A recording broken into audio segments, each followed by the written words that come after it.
오늘은 이제 그리스도인과 장례식에 대해서 같이 함께 나누고자 합니다.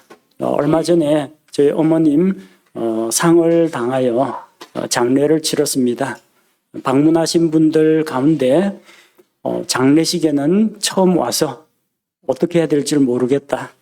또 누가 이제 가르쳐주는 사람이 없다 보니까 일반 세상의 장례식하고 그리스도인의 장례식이 무엇이 다른지, 그리스도인이 장례식장 가서 무엇을 어떻게 해야 좋을지 몰라가지고 조금 주저주저하는 분들을 보게 되었습니다.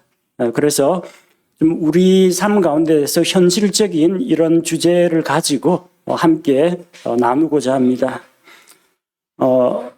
우리나라에는 전통적으로 관혼상제라고 해서 성인이 되는 의식, 결혼 의식, 그리고 상을 당했을 때 장례식, 그리고 제사, 이런 것들을 아주 소중하게 여겼습니다.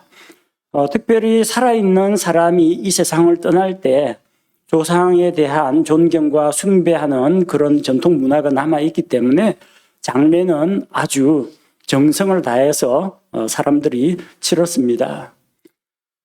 우리 전통의 그런 복음이 전해지기 이전에 장례 문화는 죽은 자들을 애도하고 또 추모하는 그런 의식으로 치러졌습니다. 그러나 우리가 그리스도인으로서 알아야 할 것은 왜 이 죽음이 왔는지 그것을 알아야 됩니다. 죄로 인해서 세상에 사망이 찾아왔습니다. 그리고 바로 그 죄로 인해 모든 사람이 죄인이 되어서 아담과 같이 언젠가는 육신이 죽게 되었다. 요걸 장례식에서 우리가 꼭 기억해야 합니다. 장례식은 산자와 죽은 자가 이별하는 의식입니다. 그러나 우리 그리스도인들은 단순히 거기에서 그칠 것이 아니라 바로 그 죽음에서 죄의 문제를 보고 그 죽음에서 부활의 소망을 발견할 수 있어야 합니다. 이게 믿는 자와 믿지 않는 자의 차이라고 할 수가 있습니다. 우리나라 전통 장례 예식은 보통 3일장, 5일장을 치렀습니다. 그렇게 한 이유는요, 이 대가족, 옛날에는 보통 3대조, 4대조까지 같이 한 집에서 살았어요. 그리고 농경사회다 보니까 자녀가 한두 명이 아니라 자녀를 많이 낳았습니다. 대가족 중심이었어요. 그리고 그 가운데에서 혈연 관계를 아주 중시했습니다. 이 세상 살다가 하늘나라 가면은 이 땅에 있는 가족 관계 제도는 다 해체가 됩니다. 하지만 아직 복음이 들어오기 이전에는 그 가족, 친척, 혈연, 촌수, 우덜은 이런 것들을 우리는 아주 강조하는 분위기였습니다. 그래서 다른 건 몰라도 우덜언이 또 가까운 친척이 세상을 떠나면 반드시 찾아가야 됐어요. 구조가 중요한 게 아니라 얼굴은 비춰야 됐습니다. 결혼식장 안 나타나면 뭐 조금 서운하네 하는 걸로 끝나는데 이 장례식이 안 온다라는 것은 그 인간관계에 좀 멀어질 각오를 해야 됩니다. 그리고 전통적인 장례식에서는 곡을 많이 했습니다. 상주들이 자기들끼리만 앉아가지고 뭐 이야기하고 뭐 있다가도 조문객들이 오면은 지팡이 갖고 땅바닥을 치면서 아이고 아이고 하면서 그리 슬프지 않더라도 어쨌든 눈물이 안 나더라도 아이고 아이고 하고 곡을 했어야 합니다. 잘 울어야 효자였습니다. 잘 울어야 충신이었습니다. 사람들에게 보여주기 위해서 그렇게 울음을 자아내고 했습니다. 이번에도 장례 마치고 화장터에 가니까 그 마지막으로 화장터 들어가는 그 관을 붙잡고 안 떨어지고 슬프게 우는 사람들을 보았습니다. 왜 울겠습니까? 이제 다시 못 보니까. 그거 보고 안 믿는 사람이구나. 들어왔어요. 믿는 사람들은 그렇게 슬프게 통곡하지 않습니다. 왜? 잠시 이별했다가 영원토록 함께할 것을 믿기 때문입니다. 그래서 우리 그리스도인의 장례식에서는 아이고 아이고 하면서 호곡하는 것을 하질 않습니다. 그리고 옛날에는 이제 향을 피웠습니다. 이 향을 피운 데는 나름대로 또 의미가 있습니다. 지금이야 뭐 병원 그 시체 보관하는 냉장 창고가 있어가 거기에 보관을 하는데, 옛날에는 빈소 차리면은 병풍 쳐놓고 병풍 뒤에 관이 있어요. 그러다 보면 아무리 꽁꽁 싸매도 이제 시체 썩는 냄새가 올라옵니다. 그 냄새를 막기 위해서 향을 피웠어요. 그 냄새를 가리기 위해서. 그리고 또 하나는 이 향 연기를 맡고 죽은 사람의 혼백이 찾아온다, 그런 생각을 가졌던 겁니다. 근데 예수님을 믿는 사람은 이런 전통으로부터 해방이 되어야 합니다. 죽으면은 낙원 아니면 지옥 둘 중에 하나입니다. 뭐 9천을 맴돌고 뭐 49일 동안 맴돌고 그런 거 없습니다. 그냥 바로 갑니다. 바로. 붙잡을 수가 없어요. 장례식 치르는 동안에 우리는 여기서 조문을 받고 또 애도를 하고 있지만 당사자는 여기 없어요. 하늘나라 갔거나 아니면 땅속 지옥 갔거나 둘 중에 하나입니다. 그러니까 이거 뭐 향 피운다고 해서 죽은 사람 찾아오는 거 아닙니다. 그러니까 향 피울 필요가 없어요. 그 다음에 시체에 썩는 냄새를 가리기 위해서 향을 피웠는데, 요즘은 빈소에는 관이 없어요. 그거는 지하에 있는 시체 저장하는 냉장고에 들어가 있습니다. 그러니까 굳이 향을 피울 필요가 없다는 겁니다. 그 다음에 이제 전통적으로는 사자상이라고 해서 죽은 자를 위한 상입니다. 사자상. 장례식장에서 제사상 차릴까요? 라고 하는데, 죽은 사람 그 영정 앞에다가 음식을 쌓아 놓습니다. 그렇게 해서 죽은 사람과 죽은 사람을 데려가는 저승사자를 대접한다고 차려놓은 겁니다. 하지만 우리는 저승사자 같은 건 없다는 것을 알고 있고, 죽은 사람은 그 음식을 먹지 못한다는 거, 아니 벌써 가고 없다는 것을 잘 알고 있습니다. 그러니까 사자상, 제사상 차릴 필요가 없고 차려서도 안 된다는 겁니다. 자, 그리고 또 헌화가 있죠.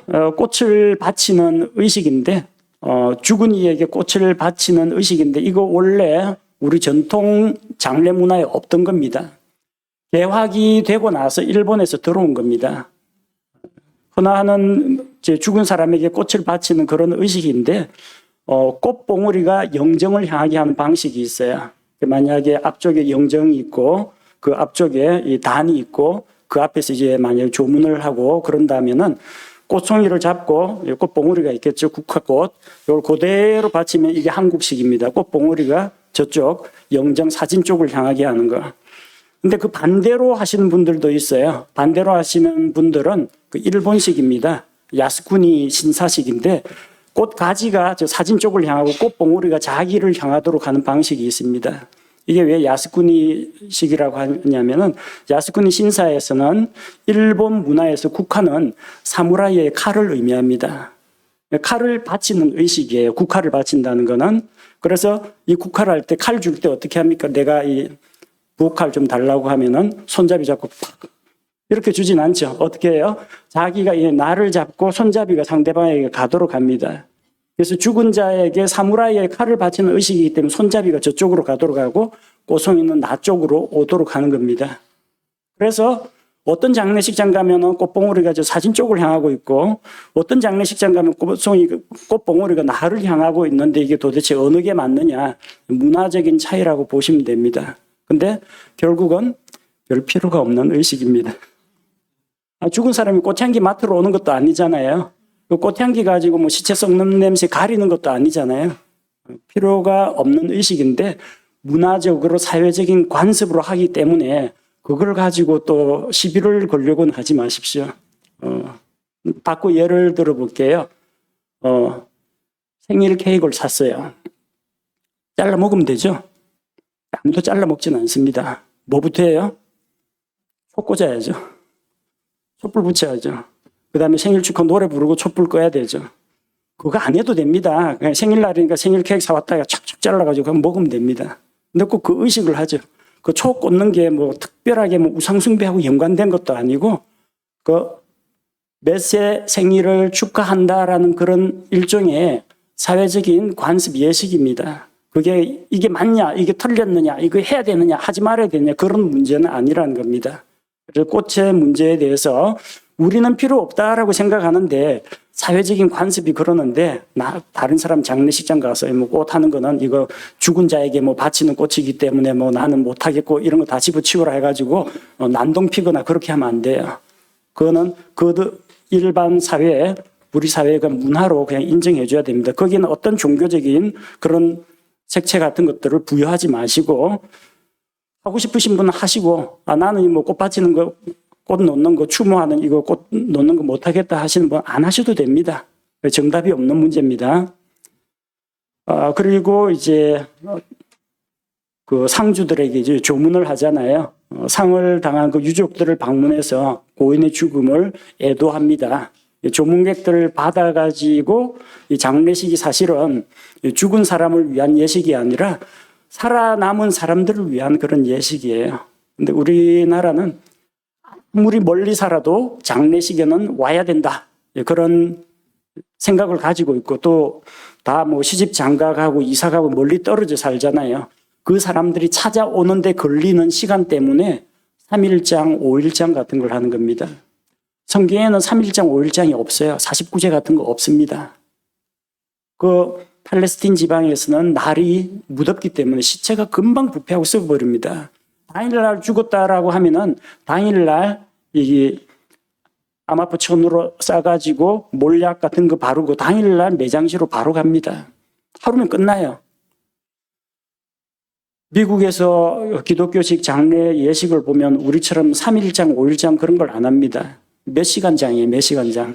교회에 딱 광고가 나옵니다. 뭐 아무개 성도가 이제 세상을 떠났는데 1시부터 4시까지 유족들을 위로하는 시간을 갖습니다. 공지가 떠요. 1시부터 4시라는 게 뭐냐면요. 병원 그 영안실에 시체 안치소에 있는 게 묘지로 가기 전에 교회 잠깐 들릅니다. 그 시간이 1시에서 4시예요. 그거 끝나면은 바로 묘지로 가는 거예요. 그럼 그 시간 동안 뭐 하느냐? 그 광고를 듣고 시간 여유가 좀 되는 분들은 집에서 쿠키를 굽거나 샌드위치를 만들거나 파이를 굽거나 핑거푸드 있죠. 간편하게 먹을 수 있는 그런 음식을 장만해 갖고 유족들한테 갑니다. 우리나라는 어떻게 해요? 수육 꺼내놓고 족발 꺼내놓고 손님들 오면 먹이려고 육개장 끓여가지고 다 대접하고 이러잖아요. 그거 휘청합니다. 한번 상 치르면은 우리 남아있는 유족들이 손님 접대하느라고 진짜 정신없어요. 상당한 사람이 뭔 정신이 있어요? 뭔 정신을 가지고 음식을 대접하겠습니까? 남아있는 살아있는 성도들이 그 슬픔 당한 가정에 음식을 만들어 갖고 가요. 자기도 먹고 주변 사람들 나눠주고 음식을 권합니다. 거기서 이제 커피 마시면서 관은 거기 보관되어 있어요. 교회 예배당에 관 비치되어 있는데 관은 만지지도 않고 손대지도 않아요. 자기들끼리 모여가지고 그분이 살아있을 때 신앙적으로 본받아야 할 점들, 살아있을 때 내가 겪었던 에피소드, 나에게 베풀어준 어떤 친절, 은혜 같은 것들을 이야기하고 나쁜 말은 안 합니다. 뭐 그 사람이 돌아가신 분이 뭐 다 좋은 일만 하진 않았을 거예요. 좋았던 점, 추억거리, 감사한 일들, 배워야 할 점, 본받아야 할 점 이런 것들을 사람들끼리 이야기하고 유족들하고도 주고받고 교제하면서 말씀으로 부활의 소망, 천국의 소망 이걸 유족들한테 말씀으로 들려주고 위로하고 그거 끝나고 나면 관 싣고 묘지로 가는 거예요. 우리처럼 이렇게 장례식이 그렇게 복잡하지가 않다라는 겁니다. 그래서 우리도 이제 그런 걸 좀 본받았으면 좋겠는데 힘들어요. 왜냐하면은 자기가 그리스도인이라고 하더라도 형제 자매들이 그렇게 하는 건 예의가 아니다. 돌아가신 분에 대한 예의가 아니다. 손님을 접대하는 예의가 아니다. 이렇게 하기 때문에 그 사람들하고 싸우기 싫어가지고 그냥 사회적 관습을 그대로 우리가 해주는 겁니다. 좀 이게 널리 좀 확산이 됐으면 좋겠는데 요즘 뭐 결혼 문화가 좀 많이 바뀐다고 하더라고요. 결혼 예식 문화가 바뀐다고 하는데 장례 문화도 좀 간편화되고 좀 간소하게 좀 바뀌었으면 좋겠습니다. 내가 예수님을 믿고 구원받은 그리스도인이다. 근데 나의 가족이나 친척 가운데 누군가 상을 당해가지고 장례 예식을 내가 준비를 해야 된다. 그런 입장이라면은 어떻게 할 것인가? 상주 입장에서 말씀을 드리겠습니다. 대부분 요즘은 집에서 빈소 차려놓는 경우가 별로 없고 대부분은 병원 장례식장 혹은 전문 장례식장을 찾아가서 장례 절차를 거의 다 맡깁니다. 그래서 그 장례식장 가면은 뭐 기독교식으로 할 거예요, 불교식으로 할 거예요, 천주교식으로 다 물어봅니다. 아니면 전통 방식대로 할 것인지. 거기서 그냥 기독교식으로 하겠다라고 하면 알아서 해줍니다. 옛날에는 이제 목사나 전도사가 다 다니면서 이거 가지고 이거 솜으로 코 막고 염하고 이거 싸매고 이런 것도 다 배워가지고 다 했어요. 요즘은 그렇게 하지 않고 다 장례식장에서 전문 장례 지도사들이 다 해줍니다. 기독교 방식으로 한다면은 자기들이 기독교식으로 준비를 해주는데 그거 믿고 그냥 따라가면 안 됩니다. 기독교식이라고 해놓고 보니까 기독교식이 아닌 게 또 보이더라고요. 예를 들어서 그 입관 예식하는데 뭐 시체에 뭐 손을 얹으라느니 뭐 시체에 대해서 뭐 고마웠어요, 안녕히 가세요, 뭐 인사를 하는 시체가 그거 뭐 어떻게 들어요? 죽은 사람하고 어떻게 이야기를 합니까? 그건 기독교 방식이 아니에요. 전통 방식을 조금 순화시켜 가지고 이제 그런 식으로 만들었을 뿐인데 뭐 우리가 죽은 시체 앞에서 뭐 그동안 수고 많았습니다, 편히 쉬세요 하도 못 듣습니다. 벌써 저 가 계신데 굳이 거기서 시키는 대로 다 따라할 필요는 없어요. 사회적 관습상 주로 3일장을 하는데 꼭 그렇게 안 해도 됩니다. 그 장례식장 가면 그 프로그램이 있는데 장례식장을 1일 빌릴 수 있고 2일 빌릴 수 있고 3일, 4일도 빌릴 수가 있어요. 뿐만 아니라 시간제로 요금을 매깁니다. 몇 시간 동안 빌릴 것이냐. 왜냐하면 어떤 집 같은 경우에는 장례식장을 마음에 드는 장례식장을 찾지 못하거나 아니면 저기 화장터하고 이게 연결이 좀 잘 안 돼가지고 일부는 여기 이 빈소에서 모셨다가 일부는 다른 장례식장으로 옮기기도 하고 이 빈소에 있다가 저쪽에 오늘 오후에 나가면 저쪽으로 옮기는 그런 경우도 있거든요. 시간제로도 빌려줍니다. 그러니까 원한다면 여러분 상주들하고 이 상주 가족들이 합의만 하면은 굳이 3일장 아니라 다른 방식으로 장례를 진행할 수도 있다는 겁니다. 그리고 되도록이면 장례식은 간소하게 하시기 바랍니다. 비싼 용품을 구입할 필요가 없습니다. 그 삼배배 쪼가리로 만든 뭐 수의 같은 게 뭐 몇백만 원 하고 몇십만 원 하는 그런 게 있는데 다 필요 없습니다. 살아계실 때 조그만한 저기 스카프 하나라도 해드리는 게 낫지. 죽은 사람한테 비싼 수의가 뭐 필요합니까? 오동나무 관이 뭐 필요합니까? 조금 있으면 화장터 들어가서 재로 변할 겁니다. 그거 며칠 동안 이 시체 동념에는 그 옷을 가지고 수십만 원, 수백만 원을 지불할 필요가 없다는 겁니다. 제가 이런 말 이야기하면 목사님 참 정도 없고 정서가 메마른 사람이라고 할지 모르지만 성경적으로 생각해 봅시다. 가실 분은 벌써 하나님 품에 안겼어요. 이거를 땅에 묘지에 매장을 하면은 그게 썩을 겁니다. 언젠간 썩을 겁니다. 화장터 들어가면 그거 불에 태워져가 재가 될 겁니다. 왜 거기에다가 엉뚱하게 우리가 하나님께서 주신 자원을 낭비합니까? 그럴 필요가 없다는 겁니다. 근데 안 할 수는 없으니까 최소한으로 기본 정도만 하면 됩니다. 꽃다발 앞쪽에 뭐 꽃 장식하는 거니 뭐 그런 것들도 그냥 간소하게 하십시오. 꽃 장식하는 것이 옵션들 다 보여줍니다. 이 중에서 고르라고 하는데 그 뭐 저렴한 거 고른다고 해서 그 사람들 에이 부르자식하고 욕하는 그런 일은 없으니까 부끄러워할 일 아닙니다. 그냥 우리에게 필요하다 생각되는 정도까지만 하시면 됩니다. 그리고 뭐 상복이라든지 그런 것들도 어떤 장례식장 가면 무조건 상주 몇 명이요 딱딱딱 채워가지고 세트로 다 나옵니다. 그렇게 하지 마시고요. 그거 보면은 옵션으로 정할 수가 돼 있는데 집에서 와이셔츠는 다 있을 거 아닙니까? 와이셔츠, 까만 넥타이, 그 다음에 이 검은 양복 있으면은 그냥 입고 있는 거 하겠다고 하고 넥타이 안 갖고 왔고 넥타이만 사겠다. 그렇게 해도 상관없습니다. 그래도 되니까 무조건 1인당 상복 1세트에 얼마 그런 식으로 책정하지 마시고 상주들만 검은색 양장이든지 양복이든지 입고 나머지 없는 것들만 그쪽에 주문하면 됩니다. 그리고 당연히 그리스도인은 빈소에 제사상을 차리지 않습니다. 향도 피우지 않습니다. 그리고 죽은 이를 위해서 곡을 하는 그런 일도 없습니다. 그리고 고인의 영정 앞에서 절을 하지 않습니다. 또 중요한 건 조문객이 찾아와도 술을 제공하지 않습니다. 이렇게 돼야 그리스도인의 장례식입니다. 물론 이게 좀 힘들다는 건 알고 있습니다. 우리 가족들은 술을 안 한다는 거 아는데 먼 친척 가운데 예수 안 믿는 사람은 장례식장 가면 꼭 술 내놓으라고 하는 사람이 있습니다. 안주도 많이 나와 있잖아요. 땅콩, 오징어, 에다가 수육까지 나와 있으니까 꼭 술 찾는 사람이 있어야.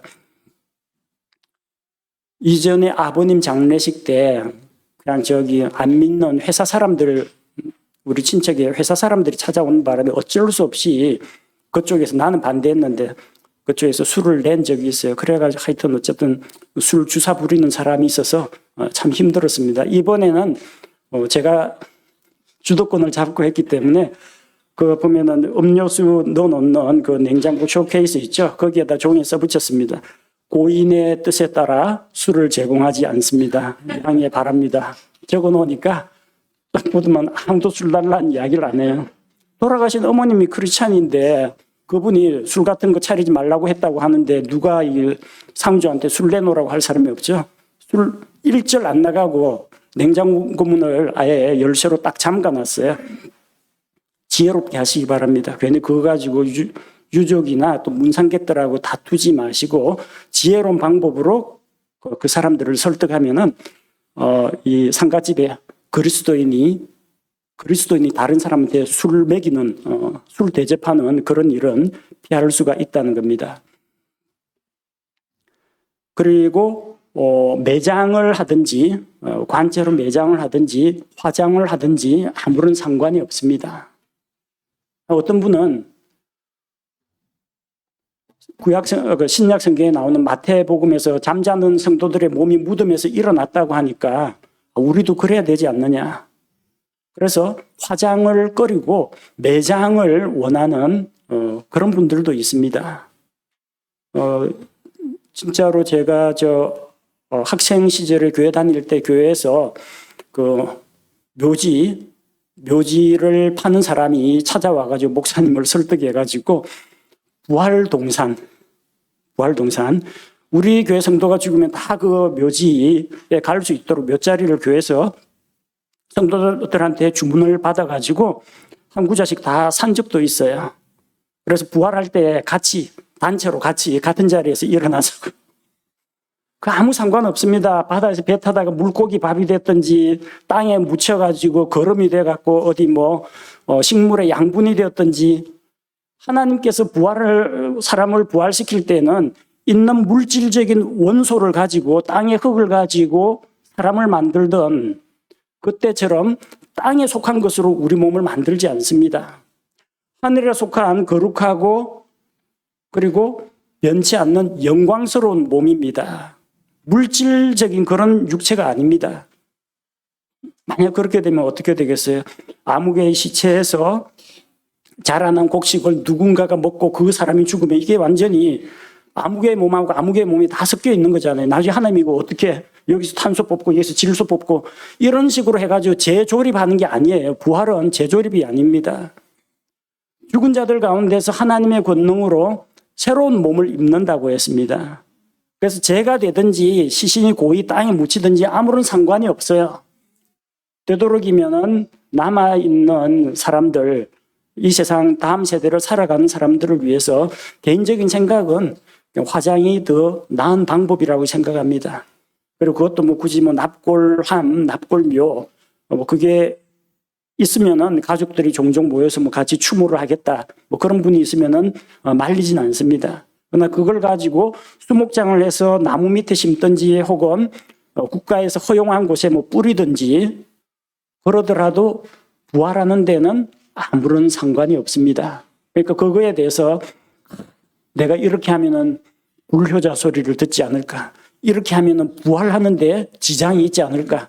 그런 걱정은 안 하셔도 된다는 겁니다.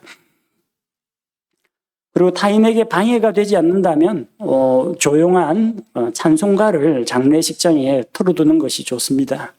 왜냐하면 사람들 찾아오지 않고 보통 오전 시간은 또 한산하거든요. 그때는 너무나 적막하고 또 처량합니다. 그때 배경음악으로 찬송가, 특히 이제 천국 부활 소망에 대한 그런 찬송가 모음들이 있어요. 유튜브에 찾아보면은 1시간짜리, 4시간짜리 그런 거 있습니다. 그 다운 받아가지고 그런 것들을 틀어놓으시면 괜찮습니다. 그래서 찬양이 울려 퍼지면 좋은데 옆에 있는 빈소에 방해가 되지 않을 정도면 괜찮습니다. 그리고 무엇보다도 성경 말씀으로 부활에 대한 믿음과 천국에 대한 소망을 굳건히 하는 것이 필요합니다.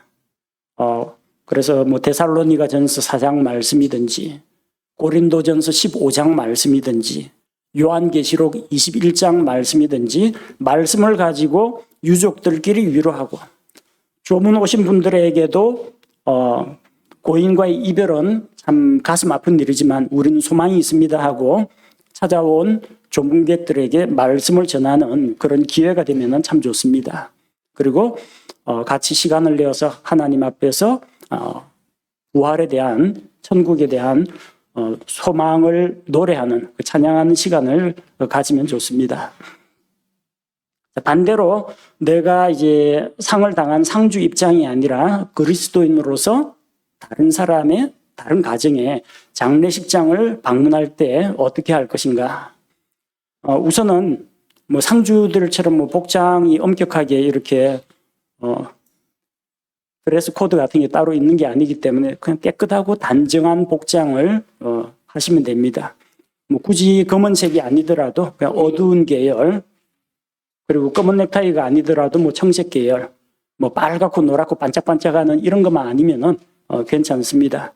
그리고 되도록이면은 너무 진한 화장이나 장신구 같은 거 주렁주렁 달지 않도록 고인의 죽음에 대해서 슬퍼하고 애통하는 그런 자리이기 때문에 엄숙 단정한 그런 복장을 하시면 됩니다. 그리고 찾아가면은 제일 먼저 자기가 어디에서 온 누구이고 고인 또는 고인의 유족과 어떤 관계인지를 밝혀야 됩니다. 옛날에는 집안에서 한 아들은 상주해야 되니까 손자나 조카를 시켜가지고 오는 손님들 이제 안내를 하도록 했는데 요즘은 하도 그냥 다양하신 분들이 오기 때문에 앞에서 안내 접수 보는 분도 누군지 누구 찾아왔는지 멀뚱멀뚱하고 그럴 때가 있습니다. 그렇기 때문에 차관 쪽에서 저는 뭐 돌아가신 어느 분이 저의 뭐 은사이십니다. 혹은 유족 되시는 누구의 뭐 친구입니다. 자기가 먼저 밝혀주는 게 예입니다. 그래서 그래 하고 빈소에 가서 고인의 영정 앞에서 절언하지 않습니다. 그 분향도 하지 않습니다. 헌화는 여러분 마음 내키시는 대로 하고 싶으면 해도 되고 하지 않아도 뭐 크게 상관은 없습니다. 그리고 기독교식으로 한다면 그 앞쪽에 그 문구가 팻말이 십자가 팻말의 아래쪽에 적혀 있어요. 기독교식 장례식이기 때문에 절언하지 말고 묵념하시기 바랍니다. 그렇게 기록이 되어 있어요. 근데 여러분 묵념은 해보셨죠? 뭐 순국 선열에 대한 뭐 묵념해가지고 현충일 날 묵념하고 있는데 우리는 묵념은 하지 않습니다. 묵도를 합니다. 묵도라는 거는 침묵의 기도, 소리를 내지 않는 기도를 이야기합니다. 묵념을 하라고 하면요, 오해의 소지가 있는 게 순국 선열에 대한 묵념하면 묵념하면서 뭐 합니까? 돌아가신 뭐 호국 영령들을 위해서 그들의 뭐 복을 빌고 그들에게 감사하고 그런 시간이에요. 그냥 묵념은 하면 안 돼요. 묵념은 죽은 사람을 대상으로 하는 거잖아요. 우리는 소리 없이 말 없이 기도를 합니다. 그것도 먼저 가신 고인께서 하늘나라에서 자리 잘 잡으시도록 이런 기도하는 거 아니에요. 죽은 사람을 위해서는 기도할 필요가 없어요. 해서도 안 되고요. 하나님께서 그거 금하신 겁니다. 우리가 걱정 안 해도 우리보다 더 잘 살고 있으니까 그 걱정하면 안 돼요. 누구를 위해, 무엇을 위해 기도하느냐. 장례식에 잘 안 간 분은 묵념하라고 하는데 무슨 내용을 생각해야 되고 뭘 기도해야 될지 모르는데 먼저 생명의 주관자 되신 하나님께 감사와 찬양을 하십시오. 세상에 사람이 살게 하시고 죄로 인해서 죄 지은 사람들로 인해서 이 육신의 죽음을 내리신 하나님께 찬양을 들으시고 또 그 죄와 사망 가운데에서 우리를 구원하신 하나님께 감사하고 남아있는 유족들의 마음에 하나님께서 위로를 주시도록 유족들을 위해서 기도하는 겁니다. 그리고 유족들 가운데 안 믿는 사람이 있다면 이번 기회에 믿지 않는 유족들에게 복음의 말씀이 들어갈 수 있도록 그거 기도하는 겁니다. 이 앞에서 기도한다는 게 절대로 제 앞에 있는 사진 속의 인물을 위해서 기도하는 게 아닙니다. 장례식에 참여한 이 유족들에게 위로와 평안을 주시도록 그리고 내가 부활과 천국에 대한 소망 가운데 굳건하게 설 수 있도록 또 내가 가지고 있는 소망과 확신에 대한 이유를 사람들에게 지혜롭게 말씀으로 소개할 수 있도록 그거 위해서 기도하는 겁니다. 그리고 조문하면은 상주들하고 보통 인사를 합니다. 전통 방식은 상주들이 이거 조문할 때 옆에 딱 배석에서 서 있다가 그 조문을 마치고 나면 다 엎드려가지고 절을 해요. 그러면 이쪽도 당황해가지고 같이 이제 맞절을 합니다. 전통 방식은 그렇게 했는데 절을 해도 되고 안 해도 됩니다. 왜냐하면 살아있는 사람들끼리 절하는 거는 아무런 상관없습니다. 어른들에게 공경의 표시로 세배를 하거나 성경 기록에도 보면은 요셉이 야곱에게 절을 했다 그런 기록도 있고 왕 앞에 나아가면서 일반 백성이 왕에게 절을 했다 살아있는 사람에게 존경을 표하는 절은 상관없습니다. 성경에서 금하는 것은 죽은 자에 대해서 절을 하고 섬기는 것이 하나님 앞에서 옳지 않다라는 겁니다. 그러니까 진짜 시골 저기 계시는 분의 장례식장 가면 맞절 하는 데 있어요. 그러면 나는 그거를 하고 싶지 않지만 그쪽에 맞춰줘서 그 사람들의 마음을 얻기 위해서 상주하고 맞절하는 그런 경우도 있습니다. 근데 요즘 전문 장례식장 가면요. 상주들이 바닥에 앉지 않도록 다 의자를 깔아놨어요.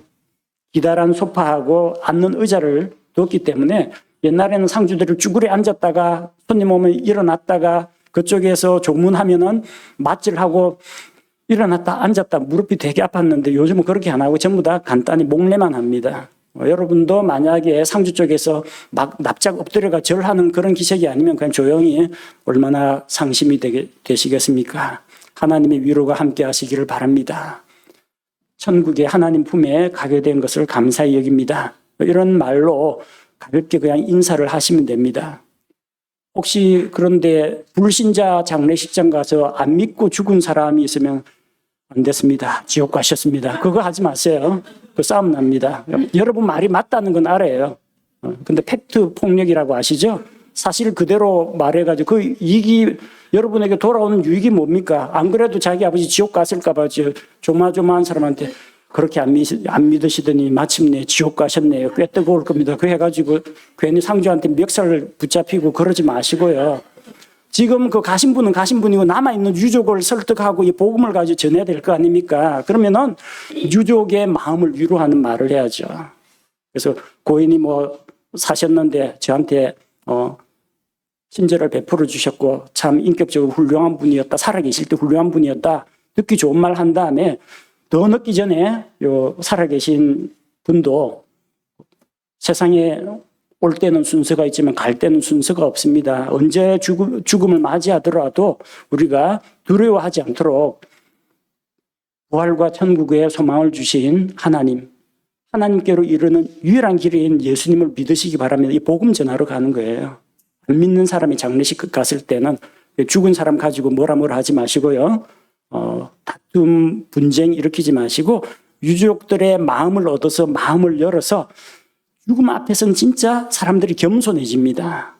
죽음 환자실에 들어가서 복음 전하면 진짜 전도 잘 돼요. 순순히 잘 받아들여요. 장례식장에서도 마음이 열리는 경우가 많습니다. 그러니까 찾아가서 예의 바르게 유족들에게 복음의 말씀을 안 믿는 사람이면 복음의 말씀으로 전도할 생각하시고 믿는 사람 같으면 부활의 소망을 함께 다지는 그런 시간이 되었으면 합니다. 그리고 장례식장에서 아는 사람들을 만나도 막 큰 소리로 떠들고 그러지 마세요.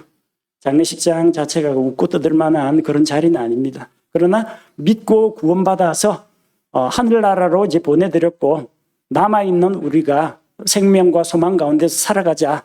예, 그렇게 이제 밝게 교제하는 것은 괜찮습니다. 그러나 뭐 한 구석에서 뭐 웃고 떠들고 저쪽에서는 화투치고 저쪽에서는 술 마시고 그런 것은 보기가 좋지 않습니다. 그리스도인들은 경건하고 단정한 가운데에서 장래 예식에서도 하나님이 드러나도록 예수 그리스도의 복음의 말씀이 드러나도록 하는 게 중요합니다. 자, 장례식과 관련돼서 이제 잘못된 용어들이 있는데요. 장례 예배라는 말을 종종 씁니다. 장례 예배가 아니고 장례 예식입니다. 어떤 쪽에는 뭐 암흑의 권사, 천국 환송 예배. 그러니까 고인을 환송하는 게 예배라는 거예요. 그 예배 아닙니다. 예배는 하나님께 영광 돌리는 게 예배예요. 유족들을 위한 위로 예배 이렇게 하는 데가 있어요. 교회에서 찾아온 어느 교회에서 그렇게 아예 만들어가지고 예식지를 만들어 갖고 왔어요. 유족들을 위한 위로 예배. 유족들을 위로하는 것이 목표면 그건 예배가 아닙니다. 하나님께 찬양과 경배를 드리는 게 예배입니다. 그러니까 예배하고 예식의 차이, 장례 예식은 장례식 절차를 이야기하는 것이고요. 예배라고 하는 것은 오로지 하나님께만 드립니다. 유족들을 위한다, 유족들을 위로한다, 잘 가라고 환송을 한다. 이거는 예배하고는 아무런 관계가 없습니다. 예배는 하나님께 드리는 겁니다. 그 다음에 소천이라는 단어가 있습니다. 아무개 성도가 뭐 소천하셨습니다라고 했는데 국어 사전에도 안 나오는 단어입니다. 표준어도 아닙니다. 불을소 하늘천입니다. 글자 그대로 하면 영어 문법하고 중국어 문법은 거의 같습니다. 동사 나오고 목적어 나옵니다. 소천, 하늘을 부르다. 하늘이 부르다가 아닙니다. 그러면 천소가 되겠죠. 소천하셨습니다라는 이야기를 쓰면 안 돼요. 소천이 아니라 별세하셨습니다. 하나님 품에 안기셨습니다. 뭐 세상을 떠나셨습니다. 돌아가셨습니다. 그 쉬운 말이 있는데 소천이란 말은 기독교 용어도 아니고 표준어도 아닙니다. 정체불명의 용어입니다.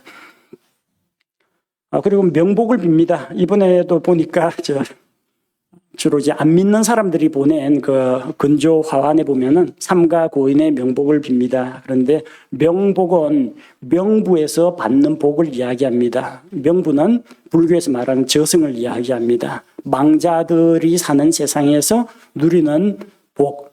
근데 우리는 누가 지옥에 갔다고 하면 그 사람에게 복을 빌어줄 수가 없습니다. 그건 복 받는 장소가 아니에요. 하나님께로 갔다면 복을 빌 필요가 없습니다. 이미 복을 누리고 있는데 우리는 죽은 사람을 위해서는 복을 빌지 않습니다. 명복을 빕니다. 이건 잘못된 말이에요. 그냥 삼가 교의를 표합니다. 삼가 애도합니다. 그런 식으로 여러분 혹시 뭐 카톡으로 인사 주고받을 때도 고인의 명복을 빕니다. 따라서 하지 마세요. 고인의 죽음을 애도합니다. 혹은 마음을 담아서 조의를 표합니다. 그렇게 하시면 됩니다. 그리고 뭐 표현 가운데 미망인이라는 표현이 있어요. 안일미, 죽을 망, 사람인, 아직 안 죽은 사람, 남편을 따라 죽어야 되는데 아직까지 살아있는 사람. 이거는 일반인이 쓰면 안 됩니다. 이건 원래 과부가 자기 자신을 겸손히 낮추어서 내가 죽은 지아비를 따라서 죽어야 했는데 아직까지 죽지 않은 이 죄인입니다 하면서 과부가 자기를 낮춰 부르는 말이 미망인이에요. 그냥 아무개시의 미망인 누구 이런 식으로 소개하면 안 돼요. 아직 안 죽은 사람 빨리 죽어야 되는데 왜 안 죽고 뻔뻔하게 살아있지? 그런 이야기가 돼버리기 때문에 미망인이라는 표현은 외부인이 과부 자신이 아니고서는 다른 사람이 있으면은 그게 빨리 죽으라는 그런 저주의 말이 됩니다. 그리고 마지막으로 이제 화장터에 들어가서 화장터에서 작별할 때를 이제 연결식이라고 하고 또 관을 땅에 관을 파놓은 구덩이에 내리고 이제 묻는 그 의식을 영결식이라고 합니다. 즉 영원한 결별의 시간이라는 겁니다. 그러나 믿지 않는 자들은 영결식입니다. 믿지 않는 자는 영결식이라는 말을 쓰면 안 되겠네요. 지옥에 가서 또 만날 거니까. 믿는 사람하고 믿지 않는 사람이 헤어지면은 이건 연결식입니다. 믿는 사람, 안 믿는 사람이 죽었어요. 한쪽은 천국이요, 한쪽은 지옥이요. 이래 되면 영원한 이별입니다. 믿는 사람끼리 살아있는 그리스도인이 죽은 그리스도인을 떠나보냅니다. 이건 연결이 아닙니다. 올라가면 만납니다.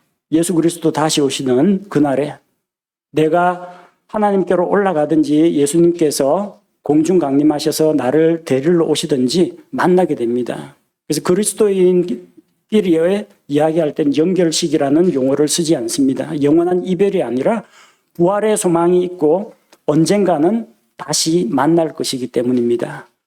그래서 우리가 장례식을 통해서 죽음 앞에서 생명의 주인이신 하나님을 생각하고 이 세상에 죽음을 가져온 죄를 생각하고 그 죄로 인해 죽음이 찾아왔는데 우리에게 영원한 부활과 생명을 약속하신 예수님을 생각하고 자신이 믿음 가운데 굳건히 서고 유족들을 이 믿음과 소망 가운데 위로하고 안 믿는 자들에게 이 확실한 구원자 예수 그리스도를 소개하는 그런 장례식이 되어야 그리스도인의 장례식이라고 할 수 있습니다.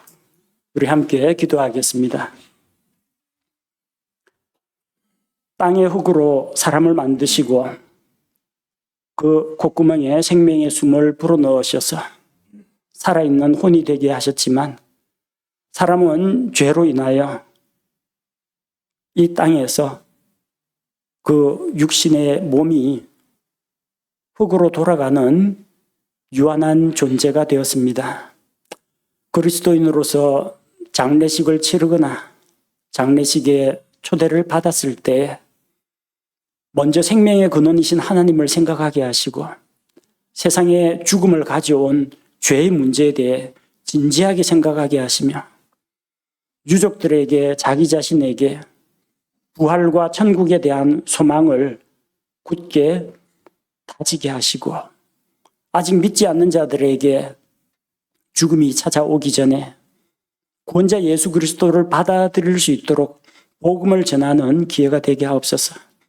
장례식은 죽은 자를 위한 예식이 아니요 살아있는 자들끼리 위로하고 또 새 생명 가운데에서 믿음 가운데 소망 가운데 발걸음을 내딛기 위한 자리이오니 장례식을 맞이할 때마다 우리 마음속에 하나님 앞에서 낮고 겸손한 마음을 가지고 복음에 대한 확신을 가지고 우리가 장례를 치르거나 또 조문을 하며 사람들을 말씀으로 세울 수 있게 하여 주옵소서. 예수님 이름으로 기도합니다. 아멘.